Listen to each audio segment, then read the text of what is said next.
novas contas e novos perfis e assim conseguem continuar agindo. Vale de alerta para todos nós. Obrigado aí, Rafael.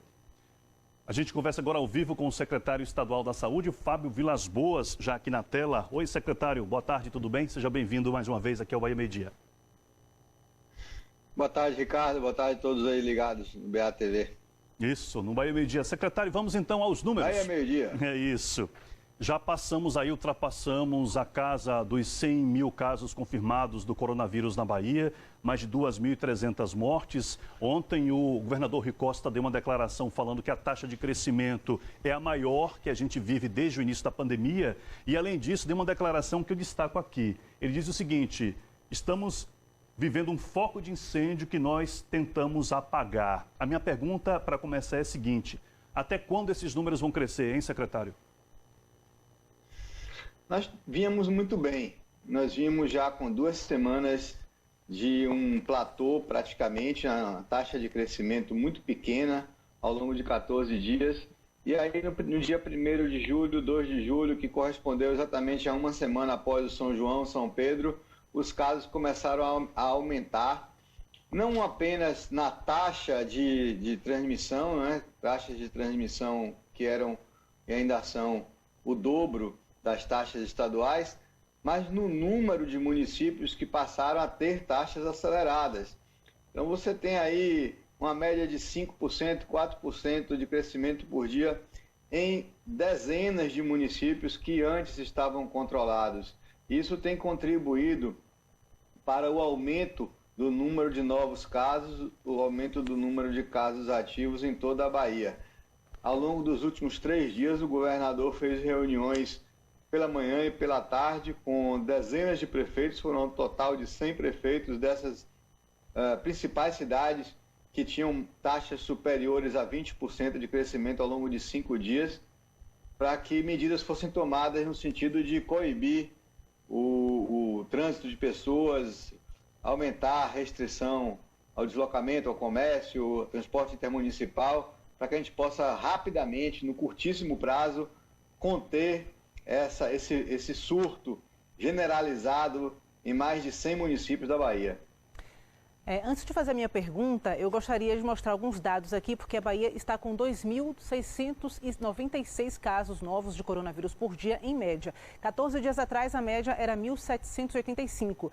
Para chegar até esse número, a gente faz o cálculo da média móvel, que soma os casos dos últimos 7 dias e divide o resultado total por 7. É a partir desse gráfico que alguns especialistas avaliam a progressão da doença. A estabilidade de novos casos é detectada quando a diferença entre a média de hoje e a média de 14 dias atrás é menor que 15%. Mas na Bahia, esta variação de novos casos é de 51%. Desse ponto aqui, de meados de junho até agora, a gente pode perceber esse crescimento. Por outro lado, neste mês de julho, o gráfico aqui apresenta uma certa estabilidade. Se a linha se comporte nos próximos 14 dias, a gente pode ter uma nova perspectiva. E é importante lembrar que esta comparação ela é feita por causa do tempo de incubação da doença, que é o período entre o dia em que a pessoa se expôs ao vírus e o dia em que ela começou a desenvolver os sintomas. Já a média móvel de mortes, olha só, ela na Bahia está variando abaixo de 15% de 14 dias para cá, o que significa que há estabilidade neste dado.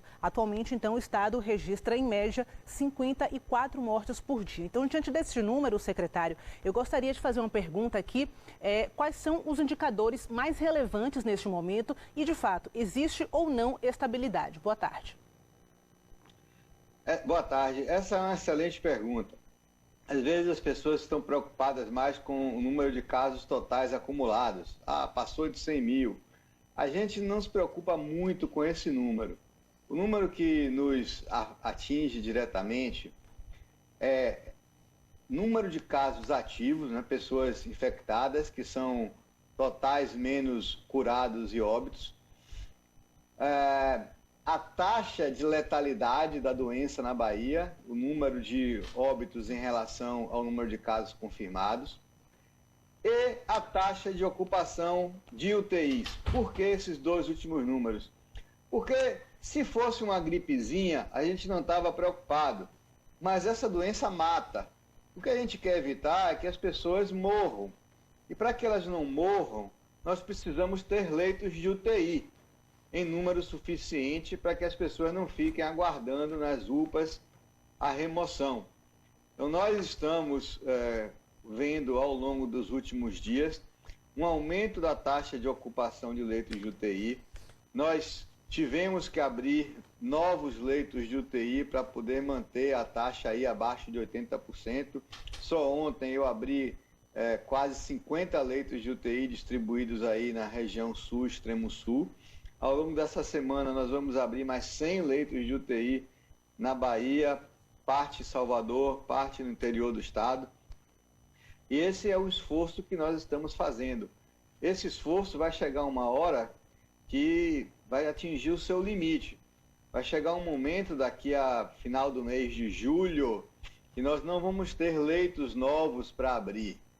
E aí começaremos, caso a taxa não volte a cair, nós vamos começar a ter que ocupar leitos de UTIs que não são dedicadas exclusivamente para coronavírus, trazendo uma série de consequências de contaminação de outros pacientes e de equipes médicas, coisa que nós não queremos. É por isso que nós estamos focados na taxa de ocupação, na taxa de letalidade, mas para que ela se mantenha abaixo, é preciso que nós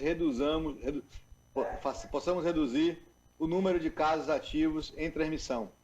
Secretário, aproveitando essa fala do senhor, da perspectiva ou de uma possibilidade de que cheguemos ao fim de julho sem mais novos leitos abertos e sem que haja ainda, nesse momento, um indicativo de que as internações nessas UTIs começam a diminuir, como é que a gente vai fazer, ou como é que o Estado vai fazer, as autoridades vão fazer, para que a gente chegue aí àquele patamar de 75% no mínimo de taxa de ocupação nos leitos de UTI, para que o comércio possa voltar a ser aberto?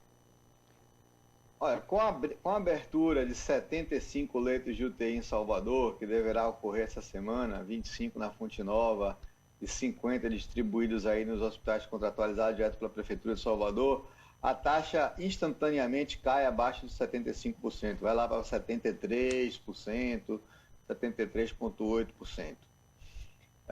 Essa injeção de leitos automática. Com a abertura do Clériston Andrade em Feira de Santana, que serão 40 leitos, mais a UTI de Valença, que é aqui perto, que abre essa semana também, nós começaremos a ter a migração que acontece hoje de leitos da região de Feira e da região do Baixo Sul, que vem para Salvador, deixa de existir. Então, não são apenas 75 de Salvador, são 75 mais 40 mais 10 que acabam influenciando de forma indireta na taxa de ocupação de Salvador e isso aí acaba mantendo o número abaixo dos 75. Mas o número que a gente persegue, eu volto a insistir, nós não podemos ficar no modo reativo, abrindo para atender a demanda. A gente tem que trabalhar para reduzir a demanda. E a gente só reduz a demanda reduzindo a transmissão. E para isso é preciso a compreensão das pessoas. Lamentavelmente, São João foi algo muito prejudicial para a pandemia na Bahia. Diversas famílias fizeram festas de mais de 100 pessoas nas suas fazendas, com transmissões de contágio em várias comunidades pequenas e distritos. Isso tem trazido uma dificuldade para o Estado de controlar, para os municípios, porque a doença deixa de sair dos centros de médio porte para cidades de pequeno porte e para distritos, afetando a zona rural. Secretário, foram decretadas medidas mais restritivas em 62 cidades baianas que estão com taxa de crescimento mais elevada. Eu queria saber quais são as taxas mais preocupantes, quais são as cidades que têm taxas mais preocupantes em relação à média do estado. Olha, sempre as cidades mais preocupantes são as cidades com a maior quantidade de pessoas. Salvador hoje, ela continua sendo a cidade com o maior número de casos, mas a taxa de crescimento médio tem estado num número aceitável, em torno de 1,75. Aí a gente vai para Feira de Santana, já está com o dobro. Feira de Santana já está com 3% de crescimento. A Itabuna já melhorou, já está com 1,6%. Lauro de Freitas, região metropolitana de Salvador, está com 3,65%. Camaçari está com 4,6% de crescimento. E nós temos ainda aí cidades como Jaguaquara, Jequié, Camamu, que possuem taxas superiores a 5% ao dia de crescimento, o que significa que em 20 dias nós teremos o dobro do número de casos. Todas essas cidades que eu citei foram objeto de uma reunião que nós fizemos, o governador, com esses prefeitos nos últimos 3 dias, e juntos, ao longo desse final de semana, no começo da próxima semana, estamos adotando medidas, decretos de restrição de comércio, de deslocamento de pessoas. Nós monitoramos diariamente todos os 417 municípios. O nosso BI hoje está disponível para qualquer pessoa acessar em qualquer lugar do mundo, a total transparência dos números.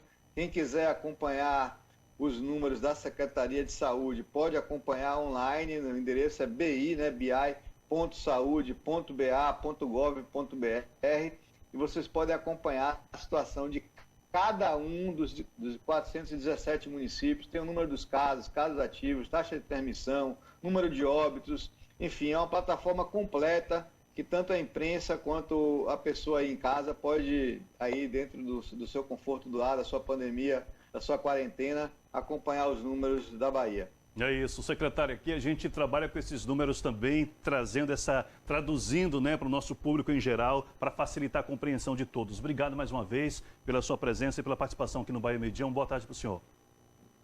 Obrigado, Ricardo. Bom dia a todos do Bahia Meio Dia. É isso, um abraço. Luana Assis, é com você. Olha, uma das